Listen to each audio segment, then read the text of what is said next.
Cryomix Insert Coin and Complain is being brought to you by Fireclown and Commander Haggis. Hello and welcome to the next episode of Insert Coin and Complain. I am Fireclown, your host, with Commander Haggis, your other host. I'm going to complain. You are going to complain. I'm You're probably gonna not going to complain a lot this time, actually. Well, we might do. We might do. I don't think so.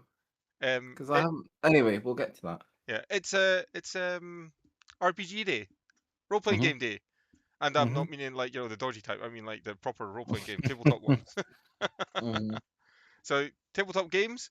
Not tabletop games as in like with miniatures. Well, you can use miniatures, I guess. Some people do, but mostly pen and paper role-playing games, and the ones that we may have grown up with, or the ones that we just really, really like. I don't like any of them. I just no. No, you hate them all. You don't like any of them, and I don't like any of them. No. I know. I suppose probably. What do you want to start with then? Like favorite? What's your favorite? Or maybe what games that you played a lot of?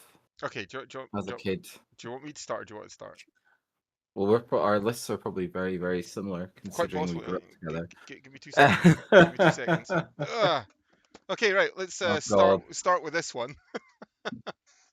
Hey, let's go. Well, I hated that game so much. The green screen's going on it. Vampire the Masquerade. You hated it so much. It's a love-hate relationship, this one.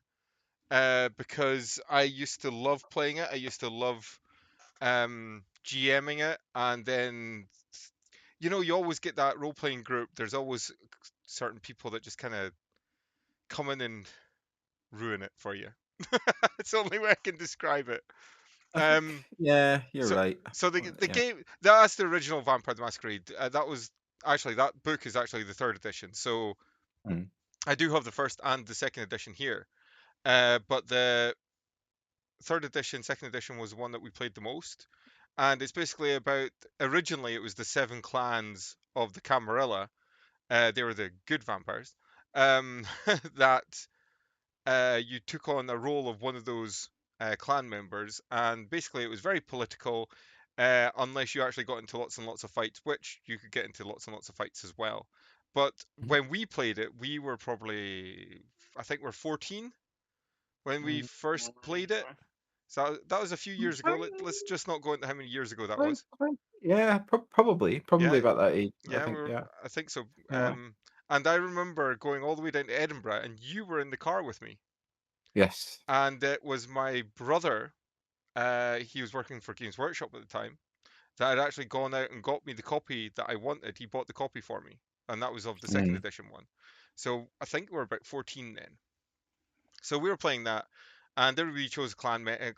You got your gangrels, which are like, more wolfish, so to speak. You got the Bruja, which are like gang members. You got your Ventru, which are like, the high society wearing suits.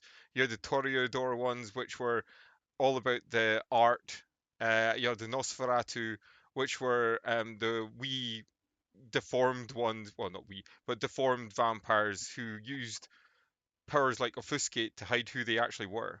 So, you got all these different things, and Vampire the Masquerade was all about pretending that you weren't a vampire as well. Yeah.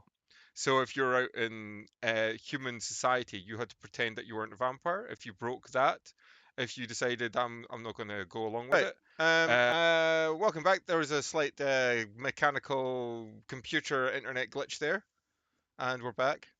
Hi, everybody. So I was talking about the clans of Vampire the Masquerade and saying the Vampire Masquerade, you got to abide by it. Otherwise, if you don't abide by the Masquerade, which is hiding yourself within humans society, the Camarilla, which is what the society is called in the Vampire the Masquerade settings, they come after you and basically kill you, possibly, or do something else. That could be worse. Would you say it could be worse? Would you summarize it like that? Yeah.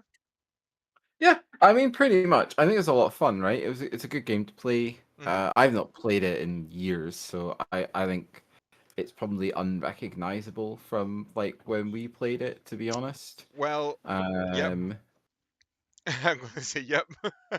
But But Now, it's probably the same for a lot of the systems we're going to talk about, right? the game itself, if you got complete network loss. Again. Right, give me a second. I'm gonna. I mean, we can do this in the morning. No, You know. give me 2 seconds. I'm just gonna like do something. Come here, prick. Stupid computer.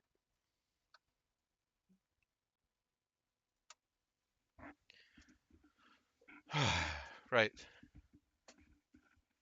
You back? You okay? Yeah, I'm fine. Right. Let's see if that helps on my side. It's just fucking stupid. It's Right. definitely. Yeah, I don't know what it is. Like, I'm literally not doing anything. Anyway, It yeah. might be a mix of both of us. You never know. Yeah, I know, that's the thing. Like, I've not booted into Windows in probably like since we last did this, so Yeah. it might be doing stuff in the background. No worries. It's all good. That's cool. Anyway, yes, so like we were Another saying, technical glitch. yeah, like we were And we're back saying, again. yeah. The mechanics of the game. So it's very political, as I said earlier. But on top of that, you can get into fights and all that type of jazz. But the mechanics of the game is all D10. And the biggest problem with the D10 system is that 1 is always a botch, and 10 is always an automatic success. Mhm. Yeah. So you could literally roll 10 dice, for your stats, and someone else who's fighting against you, for example, could roll 3 dice. But Mhm. all those 10 dice, they could be botches or not enough successes, because your success rate is usually like 6 plus. So if you roll 10 dice and you only get 1 success, and that other person has 3 dice and they get 3 Yeah. successes, they kind of win that fight. That doesn't make Yeah, any sense. well, it's just probability, right? It's just chance. Well, yeah, it's I think chance, but like the dice pool thing didn't make sense at the time. yeah.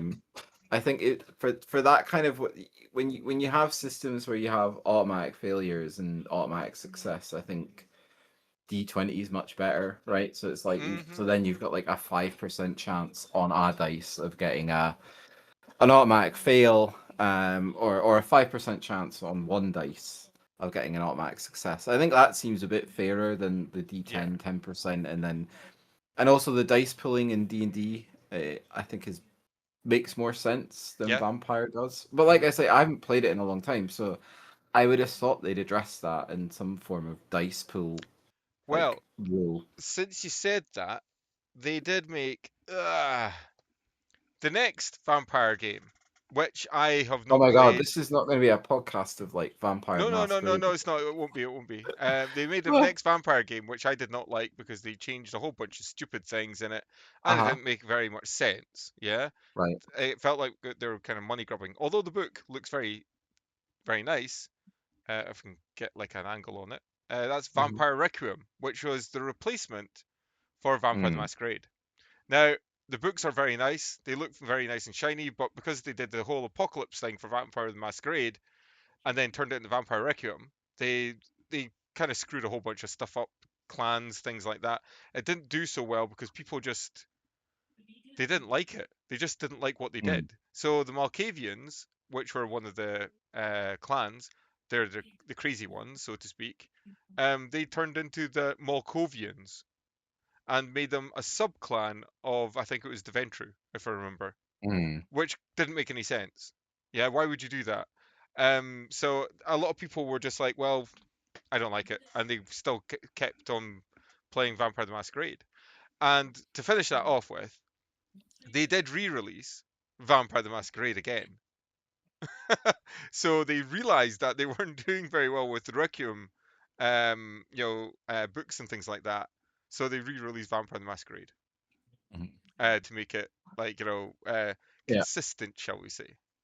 very good. So there you go. That's a Um, wee little Vampire the Masquerade thing. Yeah. that's it. I think like I've probably got a massive list actually. So what did I play a lot of? I literally got back from work and I was like, let's do this. So I didn't get a chance to pull books down. But Now you have to pull some books down. well, they're right beside me. So like the classic, Dungeons and Dragons. Oh, Love Dungeons and hold Dragons. on. Since we're doing the Dungeons and Dragons, Yeah. ugh, Oh, My God. Dungeons and Dragons, Yeah, that's it. and I've that's probably played more of this over the years than you, I would say. quite possibly. Although we will be playing this after mid-October, Yeah, August, should I say, mid-August. yeah. I think D&D gets a lot of unnecessary hate. I Yeah. think D&D is actually, in terms of a system, I think it's probably one of the more universal systems, and you can see that because like the core rules have been like moved to so many different games, Mhm. and to so many different environments. Yeah, so I think it's great. I love D&D. I think you can do so much with it. And it's totally down to you, to the group. You don't have to be confined Mhm. by the source material, and they Nope. they actively say that they're like, create your own world, right? Yeah, yeah. So I absolutely love D&D. Oh, I think someone's out the door. God, it's all going wrong It's today. all going wrong today. So I love D&D, and then I love It's all the picture glitches behind people me. love. I know. Warhammer Fantasy Roleplay, Oh, yeah, we're amazing. going down Warhammer Fantasy Roleplay. Okay, give me a Amazing. sec. Absolutely amazing. It is Yeah. Right. like I haven't So played the latest version, but we probably played, was it third edition we played? we Or played the second first edition? edition. Was it This one. first edition we were playing? Wow. This one here. This is It's the first edition. This such a is good game. this Yeah. is one of the best editions in my Yeah. opinion. It is one of the Yeah. best ones. It's However, very, very good. because I'm a filthy plug in a sense, Oh, don't do it. Don't do it. I'm going to do it slightly. So this is the fourth edition one, I think, if I remember rightly. So that's the Yeah. fourth edition one. The fourth edition one, which is written by my brother and his crew. Yes, it is. The fourth edition Warhammer Fantasy Roleplay game Yeah. is written by pretty much the crew of the Rookery now. So I'm kind of plugging Yeah. his stuff. So the Rookery is his business. They make board games, tabletop games, and they do source material books for things. And it was that crew that actually did all the fourth edition work for All Warhammer Fantasy the Roleplay. they were contracted by, was it Cubicle 7? Yes, Cubicle 7 published Seven. it. Yeah, That's right. they're Yep. the publisher. Yeah. I haven't played it. I mean, I would love to, right? It's just time.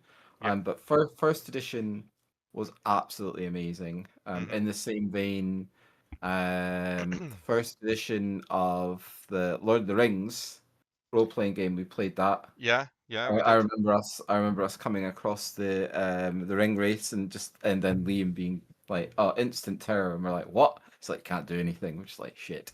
That was a brilliant game as well.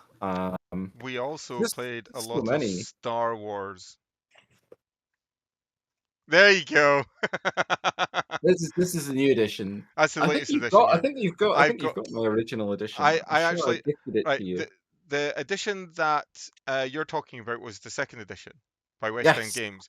I this thing also amazing. I got given about 3 years ago the first edition by someone that I've I not met. played the first edition actually. It's Uh, it's okay. It's a bit lackluster, so the second yeah. edition does actually make sense to add on stuff. Oh, But West End Games did so many good things. The sort yeah, of late 80s, through all the way through to the late 90s. I'm not sure if yeah. they're still around actually. I'm not quite sure actually. I Yeah. they might be. But then again, West End Games, they had a lot of games going on at the same time. They had a lot of IP, a bit like what Wizards of the Coast has now.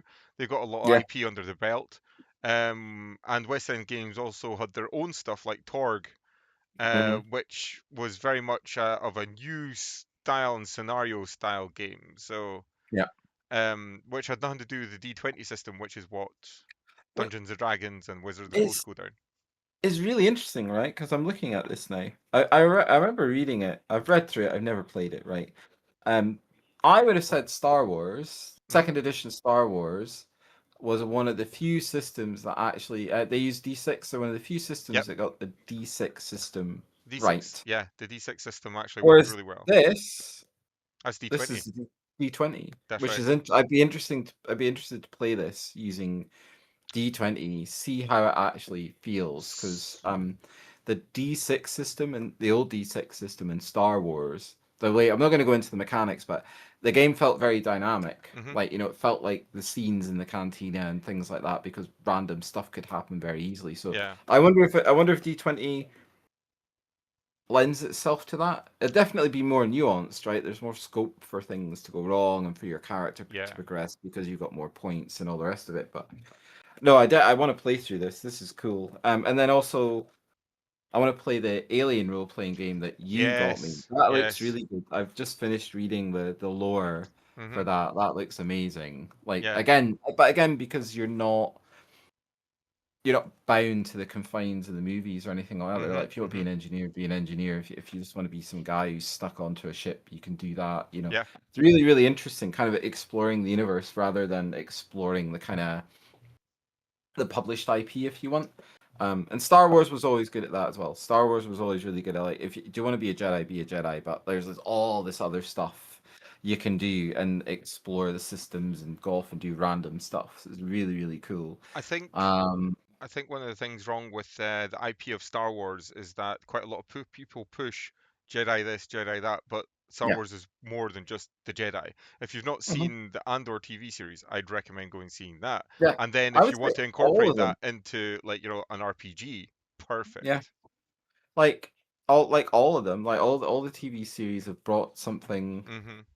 I don't think there's been apart from maybe Skeleton Crew. I didn't really like Skeleton I quite Crew. like that. It kind of just felt like it was just like, oh well, we're on the release cycle. We need to release something. We'll release Goonies in this. space.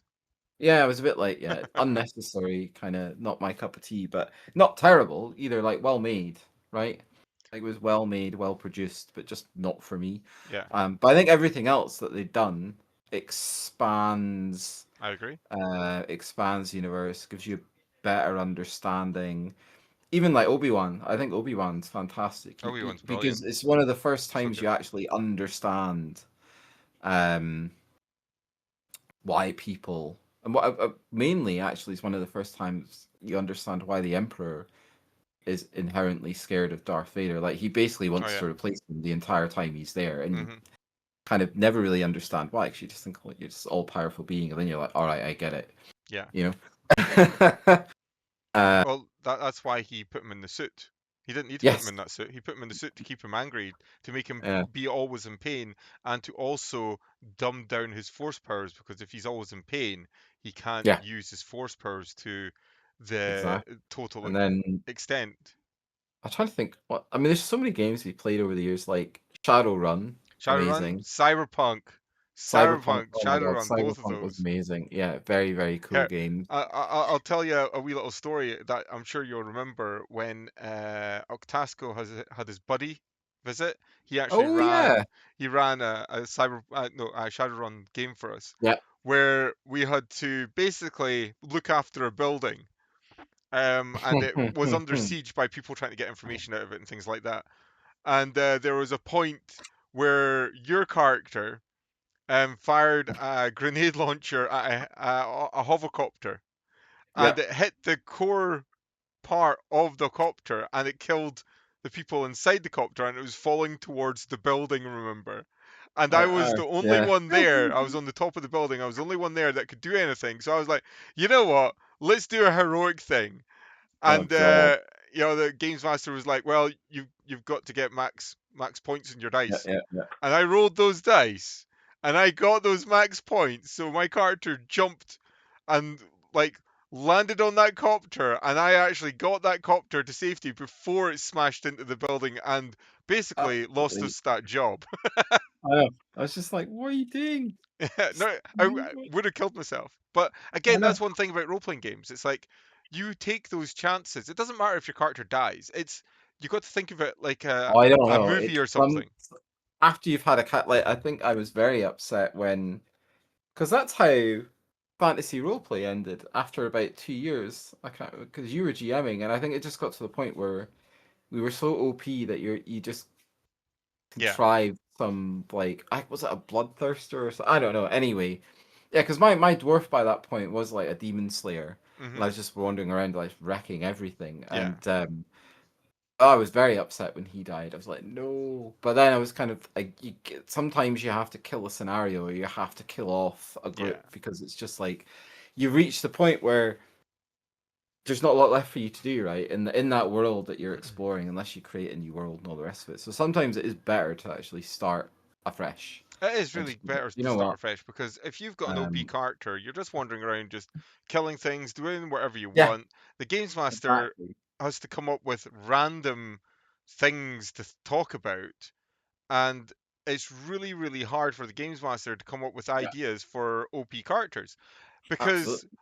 what are you going to do as a games master? You literally kind of go, okay, you've got a dwarf, you've got a demon slayer, you're going around killing everything. Let's just put a god in your way. Yeah. Yeah, let's just put Nurgle in your way, and you get disease, you get pestilence, you die, bing bang bosh, and it isn't a satisfying ending. Yeah, Hmm. so as a games master, you got to come up with some great idea to be able to give you a challenge. And if you Yeah. can't give someone a challenge, what's the point in playing a game? And I nearly killed the Greater Demon the of Nurgle. fucking great redeeming. Yeah, I actually nearly killed it. And then kind of moving on from that, sort of like games I've had for a long time and I want to still play, but I've Hmm. never really found the group. Is I really want to play Death Watch. Oh, Death Watch, yeah, yeah. Hmm. I've got all the books for this now.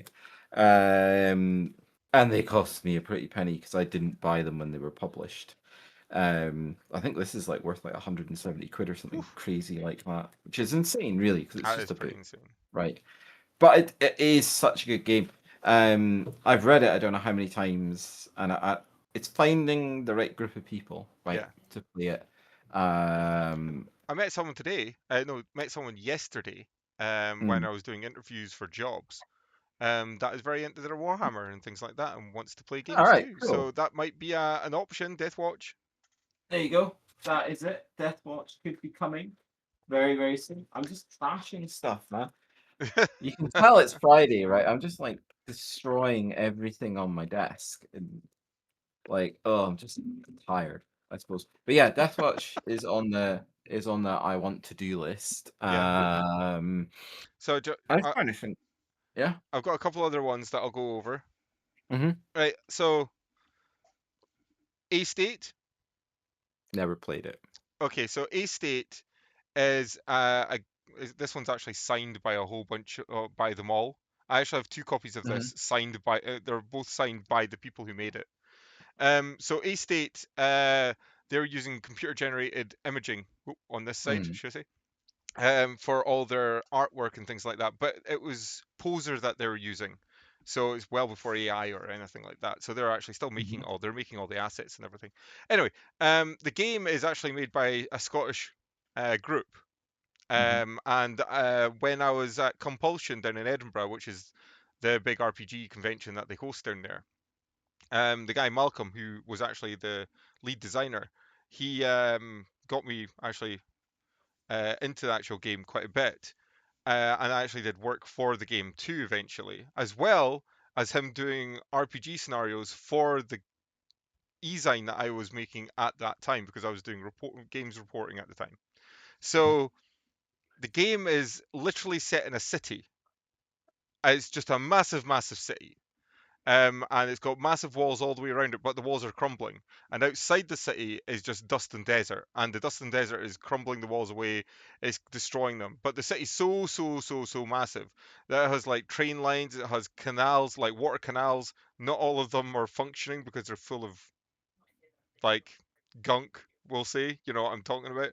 Um, most of the city is quite derelict until you start getting closer to the center of the city, where the center of the city is like the high-fluting people who like have lots of money and everything like that. And some of them maybe have cars that get around like the really posh areas, but everybody else pretty much lives in the dank, dire areas of the city. And it's all sectioned out in a big circular area, and each sector has like different parts that actually come off it. Yeah. And the city itself, one of the designers of the city, or later designers of the city, were making massive, massive spires, and they actually got built, and it was supposed to house like millions of people each one.